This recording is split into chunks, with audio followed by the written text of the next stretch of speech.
The business model that I'm going to teach you in this video, the one that I actually started with, is actually really beginner friendly. And I don't have anything to sell you to like get into this, by the way. Like I don't sell anything related to this business model. But basically I was in my second year of university and I was working a part-time job as a receptionist, making £8 an hour. I had to commute like 45 minutes there. Then, basically turn on my white voice. Anyone who's brown or black knows that. Like if you're a minority, when you're in more of a professional setting, you often will start to pretend you're more white and like sophisticated than you actually are. And so I remember just feeling like a little bitch when I'd walk in and have to like pretend to be more like civil, even though I was listening to like rap songs and shit like that, and my best friend's Kenyan and me and him smoke weed every day and whatever. So I'm working these long hours and stuff. I'm working the part-time job, the hard work that so many people said like go get a proper job, and I was doing that and I didn't fucking like my life. I really didn't. I remember seeing on Reddit people were talking about this business model which they were calling flipping, where you would buy something and then just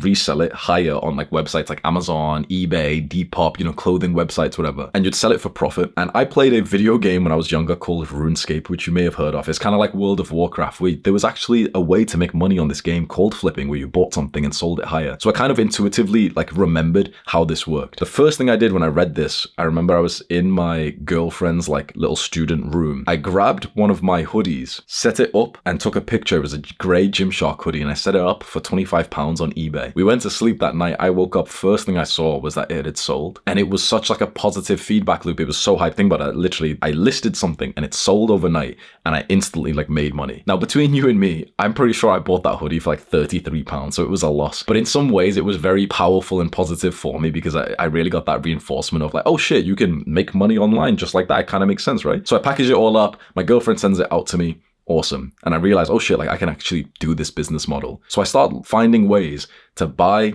clothes like jumpers, gym jackets and everything for quite cheap and then sell them for a profit. And it actually really worked. Like the specifics of this model, if you want me to break it down, basically what I would do is I went on the eBay app and I would search only for the auctions. Basically, there's two ways to sell on eBay. It's like one is an auction where people bid on top of each other. So the price right now is 99 cents. I can bid 99 cents and it's mine if it runs out in like 1 hour. But if someone comes in on the last moment and bids $1.50, they'll win it. So it's like you've got to, you bid like an auction, right? And so what I started to do was I started to set alarms for auctions of items that seemed like, oh, it was really low price, because a lot of people started their auction at like 99 cents or 99p in UK. And so for example, I'd see like a Gymshark jumper, or I'd see an Adidas jumper, kind of like this one, like a sweatshirt or something, and it would be for like 99 pence and it'd be ending in like 20 minutes. So I used to set so many alarms on my phone that like I had an alarm for 19 minutes, I had an alarm for 27 minutes. Imagine each one was like an auction, and I'd come in on the last minute and basically bid like 50p or whatever it was above someone else, and often I'd win quite a lot of these. So on average I'd be buying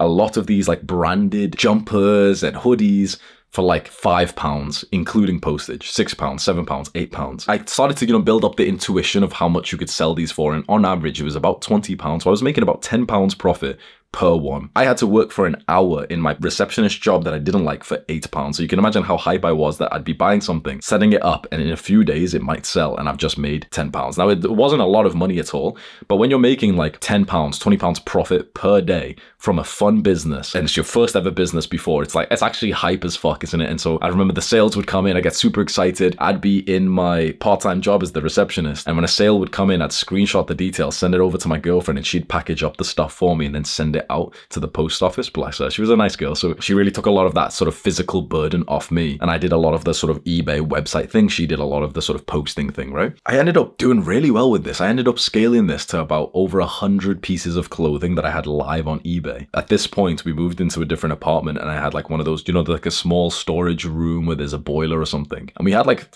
3, 4, 5 big bags filled of all these clothes. And the idea that I always had was like, if I just keep buying more, it'll get to the point where 1 or 2 are selling like every single day if I just stack a massive catalog of them. And that's exactly what started to happen. My eBay rating was really nice. I had like 100 positive reviews. 1 or 2 or 3 were selling every single day at this point. And it was awesome. I remember on my eBay thing, my sales were like £700, £1,000 at this point, which was really, really nice. It was like an extra few £100 profit that I was really enjoying. That was the first way that I actually made $1 online in a really wholesome, like just flipping kind of way. There was a few problems. There's a reason why I stopped that business. So if you're looking into getting into like a beginner business model, you can try this, and it actually is like a really wholesome, kind of fun way, because there's a bit of dopamine involved, you know, like the thrill of the hunt of finding something. It's actually kind of fun to do that. But there was a few problems. The problem is basically that you have this inventory, you have this massive amount of like mass of items that are physical that you have to be kind of transporting, moving around. Eventually you'll need to get storage. Like I had 100 things and it was basically taking up the storage room. And soon, if we didn't want to be cramped and have, you know, random shit in like the living room, soon we might have needed to like actually rent a little warehouse, I don't know, some storage place. And then that would have added a lot of complexity. You're renting, you're losing some profits, you've got to go travel to that place, grab the thing, go somewhere else. I used to see people on Depop and eBay that I could tell actually had rented a small little warehouse or like, you know, little storage room where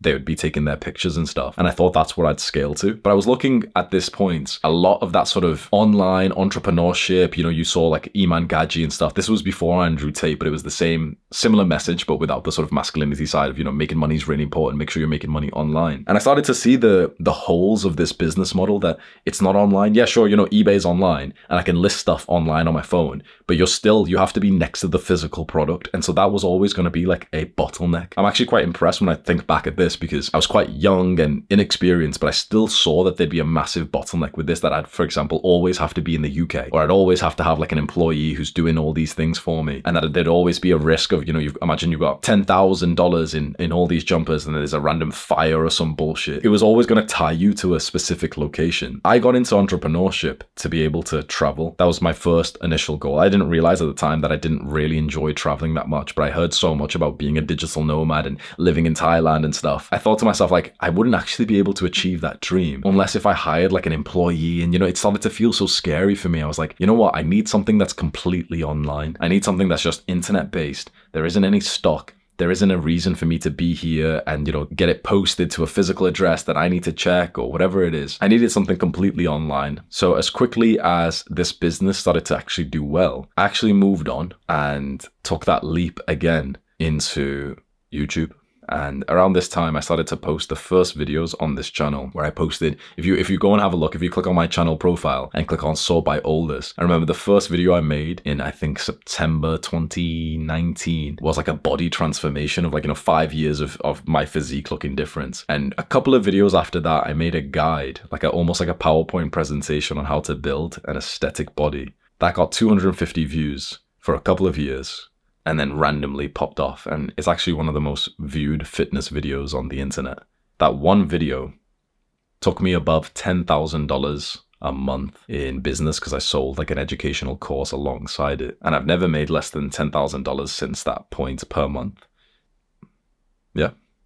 I hope you got some kind of value from this, if not just, you know, for the entertaining story. But if you wanted to get into like flipping shoes and jackets and stuff, it's actually quite a wholesome beginner's business model. And when I look back at it, I wouldn't be afraid of the bottleneck, which is, you know, it's a physical thing, because when you're, let's say, at home in your home country, you can do it all, you know, you can organize it all, you've got pictures of everything, boom, it's done. Eventually, when you really want to scale up and you want to move, you can just go like, you know, get a storage place for a few $100 a month. You'll have the profit for that. And you can go hire some full-time guy who will every single day go to the warehouse, see what's sold, and then post it off for you. So I wouldn't actually even be afraid of the bottleneck, because if I look back now, I could have actually scaled this up. I'm glad that I chose YouTube, but I could have actually stuck to this, and the business model still works right now. If you want a quick tip, I hope this doesn't saturate it, but specifically Adidas sweatshirts were by far the most profitable. I'd buy them for £5 or £6, list them always for like $19.99, and they'd often sell like on the first day. It was insane. It was like just profit, profit, profit. I hope this helps you. I only sell one thing. Literally, I just have one